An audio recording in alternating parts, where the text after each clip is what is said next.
ത്രിയേക ദൈവ തിരുനാമത്തിന് മഹത്വമുണ്ടാകട്ടെ. സ്നേഹമുള്ളവരെ, ഇന്നത്തെ ദൈവവചന ധ്യാനത്തിനായി വിശുദ്ധ ലൂക്കോസിന്റെ സുവിശേഷം 11-ാം അധ്യായത്തിന്റെ 9-10 വാക്യങ്ങൾ നമുക്ക് ശ്രദ്ധിക്കാം. യാചിപ്പീൻ എന്നാൽ നിങ്ങൾക്ക് കിട്ടും, അന്വേഷിപ്പീൻ എന്നാൽ നിങ്ങൾ കണ്ടെത്തും, മുട്ടുവീൻ എന്നാൽ നിങ്ങൾക്ക് തുറക്കും. യാചിക്കുന്നവന് ഏവനും ലഭിക്കുന്നു, അന്വേഷിക്കുന്നവൻ കണ്ടെത്തുന്നു, മുട്ടുന്നവന്റെ മുന്നിൽ തുറക്കപ്പെടുന്നു എന്ന് ഞാൻ നിങ്ങളോട് പറയുന്നു. നമ്മളൊക്കെ ഒത്തിരിയേറെ കേട്ടിട്ടുള്ള ഒരു ദൈവവചന ഭാഗമാണ്. എന്നാൽ ഇന്ന് ഇതിൽ നിന്ന് ചില സന്ദേശങ്ങൾ ദൈവത്തിൻ്റെ പരിശുദ്ധാത്മാവ് നമ്മോട് പങ്കുവെക്കുകയാണ്. പ്രാർത്ഥനയിൽ നാം വരുത്തേണ്ട ചില രൂപാന്തരത്തിൻ്റെ തലങ്ങളെക്കുറിച്ച് വളരെ ശ്രദ്ധയോടെ ഈ വചനത്തിൻ്റെ അടിസ്ഥാനത്തിൽ നമുക്ക് കേൾക്കാം. ഒന്നാമതായിട്ട് പറയുന്നു, യാചിപ്പീൻ എന്നാൽ നിങ്ങൾക്ക് ലഭിക്കും.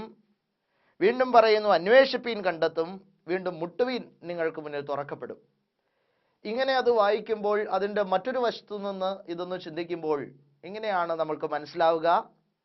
യാചിക്കണം എന്നാലേ നിങ്ങൾക്ക് ലഭിക്കുകയുള്ളൂ, അന്വേഷിക്കണം എന്നാലേ നിങ്ങൾ കണ്ടെത്തുകയുള്ളൂ, മുട്ടണം എന്നാലേ നിങ്ങൾക്ക് മുന്നിൽ തുറക്കപ്പെടുകയുള്ളൂ. നമ്മൾ യാചിക്കുന്നുണ്ടോ, അന്വേഷിക്കുന്നുണ്ടോ, മുട്ടുന്നുണ്ടോ? ഇത് നമ്മൾ ധ്യാനിക്കേണ്ട ഒരു വിഷയമാണെന്ന് എനിക്ക് തോന്നുന്നു. എന്താണ് യാചിക്കുക എന്ന് പറഞ്ഞാൽ? യാചിക്കുന്നുണ്ടോ എന്ന് ചോദിച്ചു കഴിഞ്ഞാൽ നമ്മളൊക്കെ സ്ഥിരം യാചനയാണെന്ന് നമുക്കറിയാം. ദൈവസന്നിധിയിൽ കടന്നു ചെന്നാൽ നമ്മൾ പ്രാർത്ഥിക്കുന്നുണ്ട്, ആരാധനയിൽ സംബന്ധിക്കുന്നുണ്ട്, വിശുദ്ധ കുർബാനയിൽ സംബന്ധിക്കുന്നുണ്ട്, ദൈവത്തോട് പലതും ആവശ്യപ്പെടുന്നുണ്ട്. എന്താണ് സത്യത്തിൽ നമ്മൾ യാചിക്കാറുള്ളത്?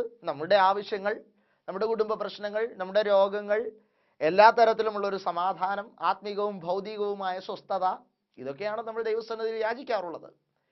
എന്നാൽ യഥാർത്ഥ യാചന എന്ന് പറയുന്നത് എന്താണ് എന്നുള്ളത് നാം പരിശോധിക്കേണ്ടതുണ്ട്. യഥാർത്ഥത്തിൽ നാം യാചിക്കേണ്ടത് നമ്മുടെ വ്യക്തിപരമായ ചില പ്രശ്നങ്ങളുടെ പരിഹാരത്തിന് വേണ്ടിയാണോ, അതോ ആത്യന്തികമായ ഒരു ദൈവാനുഗ്രഹത്തിന് വേണ്ടിയാണോ എന്നുള്ളത് ചിന്തിക്കേണ്ടതുണ്ട്. ദൈവം നമ്മോട് നിത്യമായി കൂടെ ഇരിക്കുന്ന ഒരു തലത്തിന് വേണ്ടി യാചിക്കുവാനായിട്ട് നമുക്ക് സാധിക്കാറുണ്ടോ? ദൈവത്തിൻ്റെ പദ്ധതി നമ്മുടെ ജീവിതത്തിൽ നടപ്പാകുക എന്ന് പറയുന്ന ഒരു കാര്യത്തിന് വേണ്ടി നമ്മൾ യാചിക്കാറുണ്ടോ? ഇത് ആത്മാർത്ഥമായി ചിന്തിക്കേണ്ട ഒരു വിഷയമാണ്. അതോടൊപ്പം തന്നെ ഹൃദയത്തിൽ നിന്ന് നമ്മൾ ചിലതൊക്കെ യാചിക്കാറുണ്ടോ? ആത്മാർത്ഥമായി ചിന്തിക്കുക. യഥാർത്ഥത്തിൽ ദൈവസന്നിധിയിൽ യാചന നടത്തേണ്ടതിന് പരിശുദ്ധാത്മാവിന് വേണ്ടിയാണ് എന്ന് കർത്താവ് നമ്മളോട് പറയുന്നുണ്ട്. നമുക്കറിയാം, യേശു തൻ്റെ പരസ്യ ശുശ്രൂഷ കാലയളവ് സമാപിക്കുമ്പോൾ സ്വർഗാരോഹണത്തിന് മുന്നോടിയായി തൻ്റെ അപ്പോസ്തലന്മാരെ കൂട്ടിയിരുത്തിയിട്ട് ഈ അപ്പോസ്തലന്മാരോട് പറയുന്നുണ്ട്, ഞാൻ പോകുന്നതാണ് നിങ്ങൾക്ക് നല്ലത്. ഞാൻ പോയാൽ എൻ്റെ സഹായകനായ കാര്യസ്ഥനെ ഞാൻ നിങ്ങൾക്കായി അയക്കും. ഇനി അവൻ വന്ന് പാപബോധ ന്യായത്തെക്കുറിച്ചുള്ള ചിന്തകൾ നിങ്ങൾക്ക് നൽകും. യഥാർത്ഥമായ വഴിയിൽ ആ പരിശുദ്ധാത്മാവ് നിങ്ങളെ വഴി നടത്തും. അതുകൊണ്ട് ഇനി നിങ്ങൾ ആ പരിശുദ്ധാത്മാവിന് വേണ്ടി കാത്തിരിക്കുക. നമുക്കറിയാം, പെന്തക്കോസ്തി വരെയുള്ള 10 ദിവസം ഈ അപ്പോസ്തലന്മാർ ഈ പരിശുദ്ധാത്മാവിൻ്റെ ആഗമനത്തിന് വേണ്ടി കാത്തിരുന്ന് പ്രാർത്ഥിക്കുന്നു, യാചിക്കുന്നു. പ്രാർത്ഥിക്കുന്ന, പരിശുദ്ധാത്മാവിന് വേണ്ടി യാചിക്കുന്ന ആളുകൾക്ക് പരിശുദ്ധാത്മാവിനെ കർത്താവ് പെന്തക്കോസ്തിയിൽ പകർന്നു കൊടുക്കുന്നു. പിന്നീട് ആ പരിശുദ്ധാത്മാവ് ദൈവം ആഗ്രഹിക്കുന്ന വഴികളിലൂടെ അവരെ നയിക്കുന്നു. ഇതാണ് മുന്നോട്ടുള്ള അപ്പോസ്തല കാലം മുതൽ, അല്ലെങ്കിൽ യേശുവിൻ്റെ സ്വർഗാരോഹണത്തിന് ശേഷം ക്രിസ്തുവിൻ്റെ 2ാമത്തെ വരെയുള്ള കാലഘട്ടത്തിൽ മനുഷ്യൻ യാചിക്കേണ്ട ഒരു രീതി യേശുദമ്പുരാൻ പഠിപ്പിക്കുകയാണ് സത്യത്തിൽ സ്വർഗാരോഹണത്തിൻ്റെ ആ ദിവസം. എന്നാൽ ഇന്ന് യേശു പഠിപ്പിച്ച ആ ഒരു യാചനയുടെ രീതിയിൽ നിന്ന് നമ്മളൊക്കെ മാറ്റപ്പെട്ടിരിക്കുന്നു. നമ്മളുടെ അപ്പപ്പമുള്ള ആവശ്യങ്ങളുടെ സാധ്യതകൾക്ക് വേണ്ടി മാത്രം ദൈവസന്നിധിയെ യാചിക്കുന്ന തലത്തിലേക്ക് നാം അധപ്പതിച്ചിരിക്കുന്നു എന്നുള്ളതാണ് കാണേണ്ടത്. യഥാർത്ഥത്തിൽ പരിശുദ്ധാത്മാവിന് വേണ്ടി കാത്തിരിക്കാനും പരിശുദ്ധാത്മാവിന് വേണ്ടി യാചിക്കാനും നമുക്ക് കഴിയുമ്പോൾ നമ്മുടെ ആവശ്യങ്ങൾ ഈ പരിശുദ്ധാത്മാവ് തന്നെ ദൈവത്തോട് പറയുകയും അത് നമുക്ക് നിവർത്തിച്ചു തരികയും ചെയ്യുന്നു എന്നുള്ളതാണ്.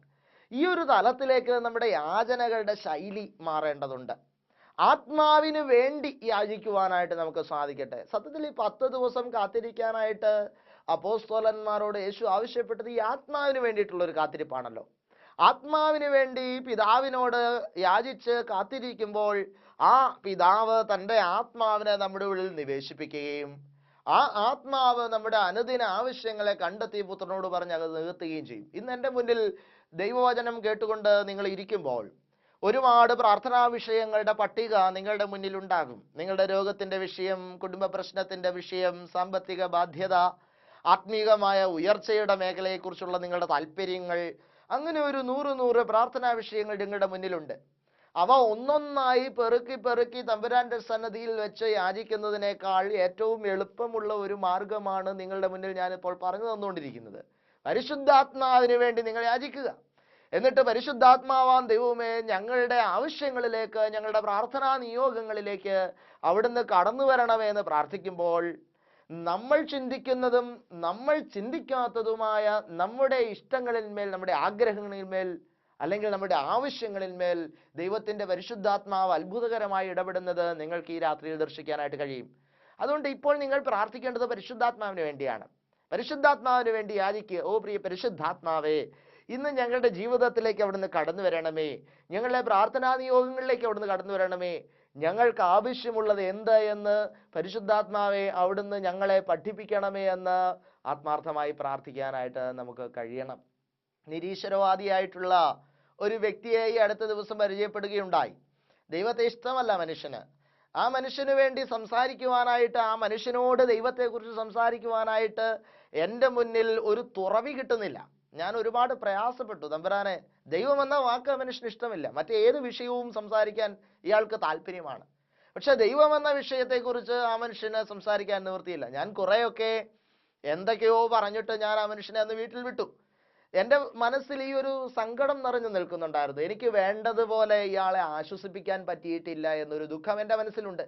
ഞാൻ അത് വെച്ചിട്ട് തമ്പുരാനോട് പറഞ്ഞു, എൻ്റെ കർത്താവേ, സത്യത്തിൽ ഇങ്ങനെ ഒരു അവസ്ഥ ഒരു വൈദികൻ എന്ന നിലയിൽ എനിക്ക് നേരിടാൻ പാടില്ലാത്തതാണ്. ഏതൊരു വ്യക്തി മുന്നിൽ കടന്നു വന്നാലും തമ്പുരാന്റെ നാമത്തിൽ അയാളെ ആശ്വസിപ്പിക്കാൻ, അയാളെ സ്നേഹിക്കാൻ, ബലപ്പെടുത്തി പറഞ്ഞു വിടാൻ തമ്പുരാൻ എനിക്ക് നിയോഗം തന്നിട്ടുണ്ട്, കൃപ തന്നിട്ടുണ്ട്. പിന്നെ എന്തുകൊണ്ട് എനിക്ക് അയാളെ ആശ്വസിപ്പിക്കാൻ പറ്റിയില്ല? അപ്പോൾ എൻ്റെ മനസ്സിലേക്ക് കർത്താവ് തന്നൊരു ബോധ്യം ഇതാണ്. ഞാൻ സത്യത്തിൽ എൻ്റെ വ്യക്തിപരമായി എൻ്റെ ബുദ്ധി ഉപയോഗിച്ച് അയാളെ ആശ്വസിപ്പിക്കാൻ ശ്രമിക്കുകയായിരുന്നു. അയാളുടെ ഏത് മേഖലയാണ് കുഴപ്പമുള്ളതെന്ന് തിരിച്ചറിഞ്ഞ് അതിൽ ചില ഉപദേശങ്ങൾ കൊടുത്ത് തിരുത്താൻ ഞാൻ ശ്രമിച്ചു. പക്ഷേ നീ അങ്ങനെയല്ല പ്രാർത്ഥിക്കേണ്ടത്.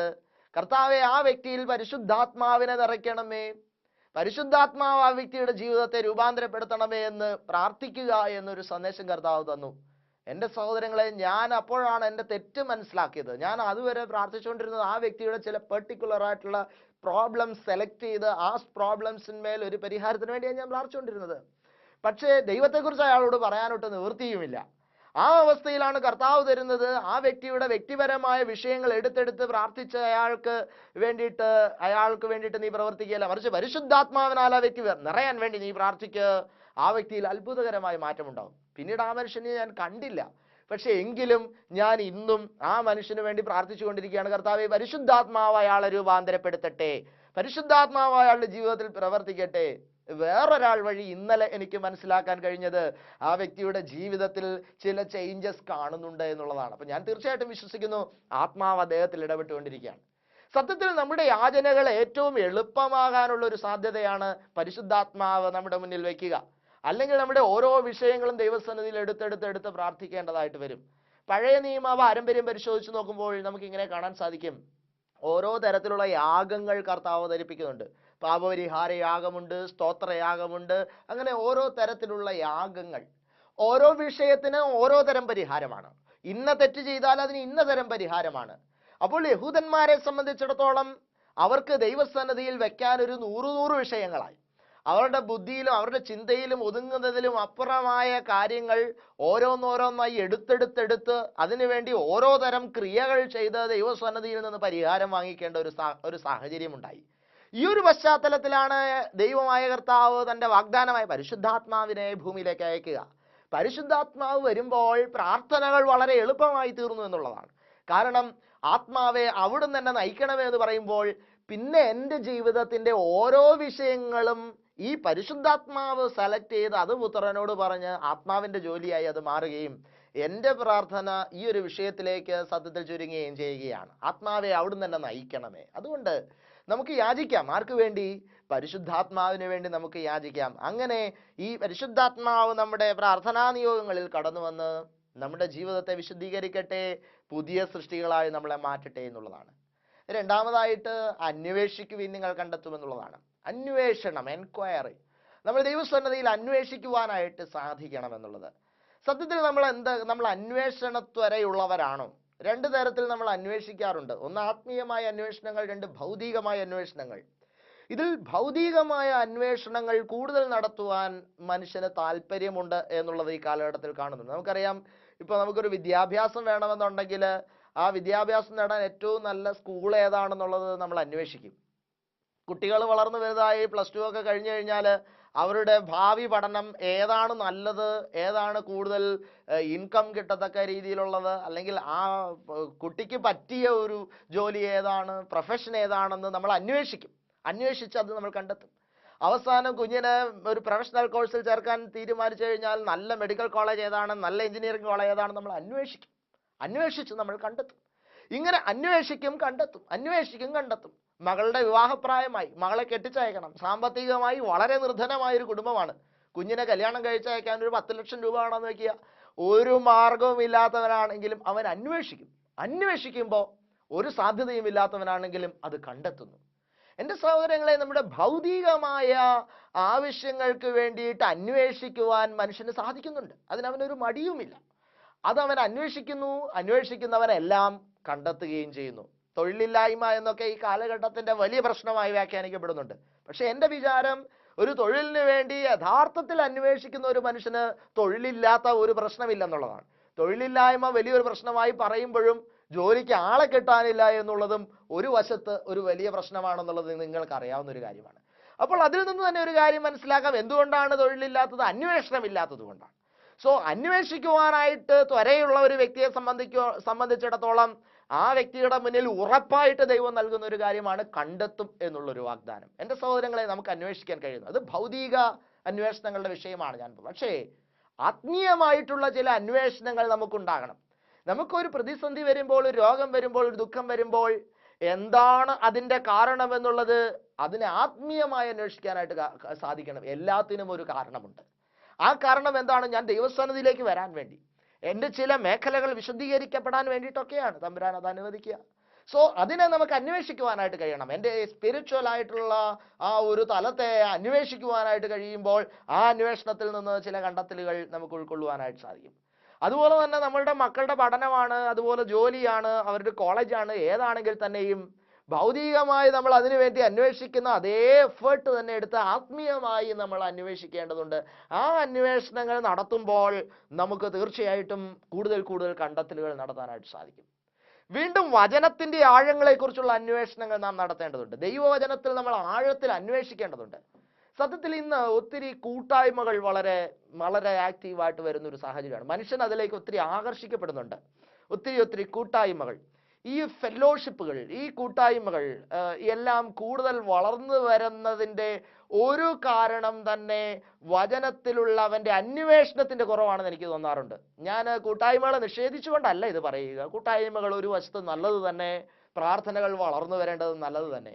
പക്ഷേ എങ്കിലും ഞാൻ എന്ന വ്യക്തി ഒരു കൂട്ടായ്മയിലൂടെ, ഒരു പ്രാർത്ഥനയിലൂടെ, ഒരു ഫെലോഷിപ്പിലൂടെ ദൈവത്തിലേക്ക് വന്നു കഴിഞ്ഞാൽ പിന്നീട് ആ ദൈവത്തിൽ ഞാൻ കൂടുതൽ അന്വേഷണം നടത്തേണ്ടതുണ്ട്. ഇപ്പൊ എന്താ കണ്ടുവരുന്നത്? വചനം പ്രഘോഷിക്കുന്ന ആള് അന്വേഷിക്കും. കാരണം എന്താ? അത് അവന്റെ തൊഴിലാണ്. അതുകൊണ്ട് വചനം പ്രഘോഷിക്കുന്ന, സുവിശേഷം പറയുന്ന ആള് ക്രിസ്തുവിനെ കുറിച്ച് കൂടുതൽ അന്വേഷിക്കും. എന്തിന്? അത് അവന്റെ തൊഴിലായതുകൊണ്ട് അത് നിർവഹിക്കാനാണ് കൂടുതൽ മാറ്റർ കിട്ടേണ്ടതുണ്ട്. മാത്രമല്ല, ഒരുപക്ഷെ അത് വളരെ സിൻസിയർ ആയിട്ടും കൂടിയായിരിക്കാം. കാരണം എന്താന്ന് വെച്ചാൽ അവൻ കൂടുതൽ ദൈവത്തോട് അടുക്കുമ്പോൾ, അവൻ കൂടുതൽ വചനം പറയുമ്പോൾ അവന് കൂടുതൽ ദൈവത്തെക്കുറിച്ച് അറിയാനുള്ള താല്പര്യമുണ്ട്. പക്ഷെ വചനം കേൾക്കുന്ന ആളാണ് എൻ്റെ വിഷയം. വചനം കേൾക്കുന്ന ആൾ എന്ത് ചിന്തിക്കുന്നേ? എല്ലാ ആഴ്ചയും വചനപ്രഘോഷകൻ കണ്ടെത്തിയ ദൈവത്തെ കാണാൻ വരുന്നു. ഇത് അപകടകരമായ ഒരു തലമാണെന്ന് എനിക്ക് തോന്നാറുണ്ട്. എന്തിനാണ് ഞാൻ വചനം കേൾക്കുന്നത്? ഞാൻ വചനം കേൾക്കുന്നത് ഞാൻ ക്രിസ്തുവിലാകാനും, ഞാൻ ക്രിസ്തുവിൽ കൂടുതൽ ആഴപ്പെടാനും, ക്രിസ്തുവിനെ കൂടുതൽ അന്വേഷിക്കുവാനുമാണ്. പക്ഷെ ഞാൻ എന്ന വ്യക്തിയുടെ അന്വേഷണം ഇവിടെ നടക്കുന്നില്ല. വേറൊരാൾ അന്വേഷിച്ചതിനെ കേൾക്കാൻ ഞാൻ കടന്നു പോകുന്നു. ശരിയല്ലേ എന്ന് ചിന്തിക്കണം. സുവിശേഷം പറയുന്ന ഒരു വ്യക്തി അയാൾ ക്രിസ്തുവിനെ കുറിച്ച് അന്വേഷിച്ച് കണ്ടെത്തുന്നതിനെ കേൾക്കാൻ ഞാൻ കടന്നു പോകുന്നു. ഞാൻ അന്വേഷിക്കാനൊട്ട് തയ്യാറാകുന്നുമില്ല. ഇവിടെ ഒരു അപകടം ഒളിഞ്ഞു കിടക്കുന്നുണ്ട്. കുറച്ചു കാലം കഴിഞ്ഞു കഴിയുമ്പോൾ സുവിശേഷകൻ എന്തു പറയുന്നോ അത് എൻ്റെ കണ്ടെത്തലായി മാറും, അല്ലെങ്കിൽ അത് എൻ്റെ വിശ്വാസമായി മാറും. ഇതൊരു അപകടത്തിൻ്റെ തലമാണ്. അങ്ങനെയാണ് ഇന്ന് പല സുവിശേഷകരും തൻ്റെ മുന്നിൽ വരുന്ന ജനത്തെ അപകടങ്ങളിലേക്ക്, തെറ്റായ ആത്മീയതയെക്കുറിച്ചുള്ള തെറ്റായ പഠിപ്പിക്കലുകളിലേക്ക് വീഴിച്ചുകൊണ്ട് പോകുന്നതാണ്. മനുഷ്യൻ അന്വേഷിക്കാനുള്ള താല്പര്യം നഷ്ടപ്പെടുകയും അത് അന്വേഷിക്കാതിരിക്കുകയും ചെയ്യുമ്പോൾ അവൻ പറയുന്നത് തന്നെ വേദവാക്യം എന്ന് ചിന്തിച്ച് ആ വ്യക്തി ഒരു കൾട്ടായിട്ട് രൂപപ്പെടുന്ന, ഒരു വ്യക്തി ദൈവമായിട്ട് രൂപാന്തരപ്പെടുന്ന ഒരു സാഹചര്യം ഇന്ന് നമ്മുടെ ചുറ്റുപാടും കാണപ്പെടുന്ന ഒരു തലമാണ്. വ്യക്തി ദൈവങ്ങൾ ഒരുപാട് വളർന്നു വരുന്നു. ഈ കൾട്ട് വളർന്നു വരാൻ, അല്ലെങ്കിൽ വ്യക്തി ദൈവങ്ങൾ വളർന്നു വരാനുള്ള അടിസ്ഥാന കാരണം ആത്മീയമായിട്ടുള്ള മനുഷ്യന്റെ അന്വേഷണമില്ലായ്മയാണ് എന്ന് എനിക്ക് തോന്നുന്നുണ്ട്. അതുകൊണ്ട് എൻ്റെ സഹോദരങ്ങളെ, നീ വചനം കേൾക്കാൻ പോകുന്ന വ്യക്തിയാണ്, നീ പ്രാർത്ഥന ആഗ്രഹിക്കുന്ന വ്യക്തിയാണ്.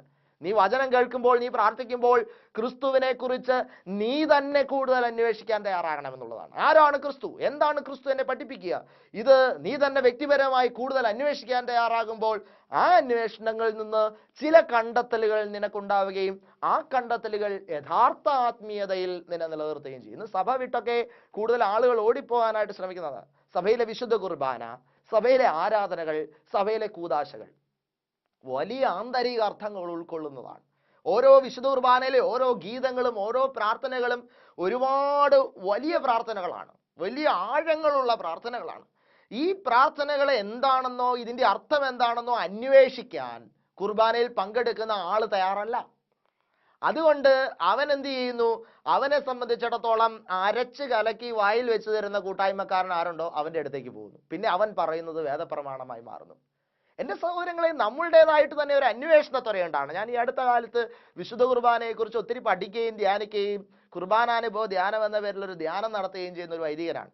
സത്യത്തിൽ ഞാൻ അത്ഭുതപ്പെട്ടു പോയി. കുർബാനയെക്കുറിച്ച് ഞാൻ ധ്യാനിച്ചു തുടങ്ങിയപ്പോൾ എത്രമാത്രം സന്ദേശങ്ങളാണ് വിശുദ്ധ കുർബാനയെക്കുറിച്ച് ബൈബിളിൽ നിന്ന് എനിക്ക് കണ്ടെത്താൻ കഴിയുന്നത്. ഞാൻ ഒരു വൈദികനായിരുന്നിട്ട് പോലും ഇത്രയും കാലം എനിക്ക് സാധിച്ചിരുന്നില്ല. അപ്പോൾ ഞാൻ അതിനെക്കുറിച്ച് അന്വേഷണം തുടങ്ങിയപ്പോഴാണ് ഞാനത് കണ്ടെത്തിയത്. ഞാനത് കണ്ടെത്തിയപ്പോൾ ഇന്ന് അത് അനേകർക്ക് അത് കണ്ടെത്താനുള്ള ഒരു ത്വരയായി രൂപാന്തരപ്പെടുന്നു എന്നുള്ളതാണ്. അതുകൊണ്ട് എൻ്റെ സഹോദരങ്ങളെ, നാം വചനത്തെക്കുറിച്ച് അന്വേഷിക്കണം, ക്രിസ്തുവിനെ ആഴത്തിൽ അന്വേഷിക്കണം എന്നുള്ളൊരു സന്ദേശമാണ് രണ്ടാമതായിട്ട്.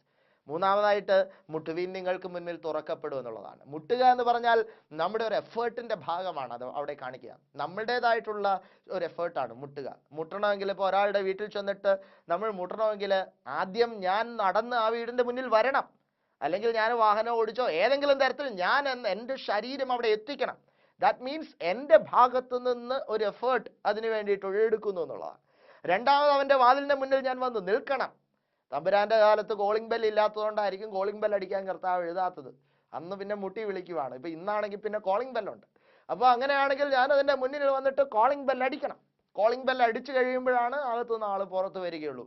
അപ്പോൾ അകത്തിരിക്കുന്ന ഒരു മനുഷ്യന് ഇങ്ങനെ ഒരു ആവശ്യക്കാരനുണ്ടെന്ന് തിരിച്ചറിയാൻ കഴിയണമെങ്കിൽ ഞാനെന്ന വ്യക്തി ചെയ്യേണ്ട ചില ജോലികളുണ്ട്. മുട്ടുവീൻ എന്നാൽ നിങ്ങൾക്ക് മുന്നിൽ തുറക്കപ്പെടും. ഞാൻ തന്നെ എഴുന്നേറ്റ് ഞാൻ നടന്ന്, അല്ലെങ്കിൽ ഞാൻ വാഹനത്തിൽ ഞാൻ എത്തേണ്ട സ്ഥലത്തെത്തി ഞാൻ അയാളുടെ മുന്നിൽ മുട്ടി വിളിച്ച് തുറക്കപ്പെടാനായിട്ടിടയാണെന്നുള്ളത്. അപ്പോൾ എൻ്റെ ഭാഗത്തു നിന്നുള്ള ചില പ്രവർത്തികൾ. പക്ഷെ ഇന്ന് നമ്മളെല്ലാം എളുപ്പത്തിൽ മേടിച്ചെടുക്കാൻ ഇഷ്ടപ്പെടുന്ന ആളുകളാണ്. പ്രാർത്ഥനക്കാരനുണ്ടോ? ഇന്ന് കൗൺസിലിങ്ങും പ്രാർത്ഥനകളും എല്ലാം മാർക്കറ്റ് ചെയ്തിരിക്കുന്ന ഒരു കാലഘട്ടത്തിലാണ് നമ്മൾ ജീവിക്കുക. എല്ലാം മാർക്കറ്റിങ്ങിൻ്റെ ഒരു കാലഘട്ടമാണ്. പ്രാർത്ഥനകളും പോലും മാർക്കറ്റ് ചെയ്യപ്പെട്ടിരിക്കുന്നു. അതുകൊണ്ട് നമ്മൾ ഇന്ന് ആയിരിക്കുന്ന സ്ഥാനത്ത് നിന്ന് നമ്മൾ ടെലിഫോണിലൊന്ന് വിളിച്ചാൽ നമുക്ക് വേണ്ടി പ്രാർത്ഥിക്കാൻ ആളുകൾ പ്രത്യേകം ജോലിക്കായിട്ട് കാത്തിരിക്കുന്നുണ്ട്. അപ്പോൾ അതുകൊണ്ട് ഇതെല്ലാം മാർക്കറ്റ് ചെയ്തിരിക്കുന്ന ഒരു കാലഘട്ടത്തിൽ എൻ്റേതായിട്ടുള്ള ഉത്തരവാദിത്വം ഞാൻ മറക്കുന്നു. എനിക്കൊരു രോഗം വരുന്നോ, രോഗം വന്നു കഴിഞ്ഞാൽ ഞാനൊരു 10 പ്രാർത്ഥനാ കൂട്ടായ്മയിലേക്ക് 10 ധ്യാന കേന്ദ്രത്തിലേക്ക് ടെലിഫോൺ വിളിച്ച് എൻ്റെ പേരും കൊടുത്ത് പ്രാർത്ഥനാ വിഷയങ്ങളും അവിടെ അത് തൊഴിലായിരിക്കുന്ന ആളുകൾ പ്രാർത്ഥിച്ചോളും, പിന്നെ എനിക്ക് ജോലിയൊന്നുമില്ല. ഇത് മാറേണ്ടതുണ്ട്. എൻ്റേതായിട്ടുള്ള ഭാഗത്തു നിന്നൊരു എഫേർട്ട് എടുക്കുകയും ഞാൻ മുട്ടി വിളിക്കുകയും ചെയ്താൽ എൻ്റെ മുന്നിൽ വാതിൽ തുറക്കപ്പെടുമെന്നുള്ളൊരു സന്ദേശമാണ്. അതുകൊണ്ട് ഇന്ന് യാചിക്കാനുള്ളൊരു വിളി, അന്വേഷിക്കാനുള്ളൊരു വിളി, മുട്ടുവാനുള്ള വിളി. ആർക്കു വേണ്ടിയാണ് യാചിക്കേണ്ടത്? യഥാർത്ഥ യാചന പരിശുദ്ധാത്മാവിന് വേണ്ടിയാണ്. യഥാർത്ഥ അന്വേഷണം എൻ്റെ ഭാഗത്തു നിന്നുണ്ടാകേണ്ടതാണ്. തമ്പുരാനെക്കുറിച്ച് ഞാൻ അന്വേഷിക്കണം. ആരെങ്കിലും അന്വേഷിച്ച് കണ്ടെത്തിയത് കേൾക്കുക മാത്രമല്ല, ആ കേൾവി എന്നെ അന്വേഷണത്തിലേക്ക് നയിക്കണമെന്നുള്ളൊരു സന്ദേശമാണ്. മൂന്നാമതായിട്ട്, മുട്ടുക എന്ന് പറഞ്ഞാൽ എൻ്റേതായിട്ടുള്ളൊരു എഫേർട്ട് ഉണ്ടായിരിക്കട്ടെ എന്നുള്ളതാണ്. ഞാനായിട്ട് ശ്രമിക്കുക, എൻ്റേതായിട്ടുള്ളൊരു എഫേർട്ട് എടുക്കുക, അങ്ങനെ ഞാൻ തമ്പുരാനിൽ നിന്ന് സ്വന്തമാക്കാൻ കഴിയുക. അപ്പോൾ അതുകൊണ്ട് ഈ വചന ബോധ്യങ്ങൾ ഞങ്ങളുടെ മനസ്സിനെ കൂടുതൽ സ്വാധീനിക്കട്ടെ, ബലപ്പെടുത്തട്ടെ എന്ന് പ്രത്യേകം പ്രാർത്ഥിക്കുകയും